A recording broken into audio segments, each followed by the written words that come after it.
వ్యవసాయ రంగంలో విప్లవాత్మక మార్పులకి డ్రోన్ వ్యవసాయం ఎంతగానో ఉపయోగపడుతుందని శ్రీకాకుళం జిల్లా నర్సన్నపేట శాసనసభ్యులు బగ్గు రమణమూర్తి తెలిపారు. పోలాకి మండలంలో డ్రోన్ ద్వారా వరి పంటలో యూరియా, డీఏపీ ఇతర క్రిమి సంహారక మందులు వేసే విధానాన్ని తిలకించారు. ఆధునిక సాంకేతిక పరిజ్ఞానాన్ని ఉపయోగించి రైతులు అధిక దిగుబడులు సాధించాలని ఆయన ఆకాంక్షించారు. కేంద్రంలో ప్రధాని నరేంద్ర మోదీ, రాష్ట్రంలో ముఖ్యమంత్రి చంద్రబాబు నాయుడు సాంకేతికతను జోడించి వ్యవసాయ రంగంలో సరికొత్త ఆవిష్కరణలకి శ్రీకారం చుట్టి పెద్దెత్తున ప్రచారం చేస్తున్నారని, దీన్ని దృష్టిలో పెట్టుకుని చిన్న పెద్ద రైతులు ఆధునిక సాంకేతిక పరిజ్ఞానం పట్ల అవగాహన పెంచుకొని అధిక దిగుబడులు సాధించాలని కోరారు.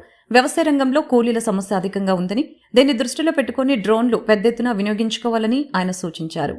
డ్రోన్స్ ప్రోత్సహిస్తూ డ్రోన్స్కి ఉచితంగా కూడా ట్రైనింగ్ మన అంగురు యూనివర్సిటీ అంటే ఆచార్య ఎన్జీ రంగా యూనివర్సిటీ ద్వారా దానికి కావాల్సిన ట్రైనింగ్ కానీ బోర్డింగ్ కానీ అన్నీ ఫ్రీగా చేస్తూ కూడా మనకి డ్రోన్ మీద ట్రైనింగ్స్ ఇస్తున్నాం.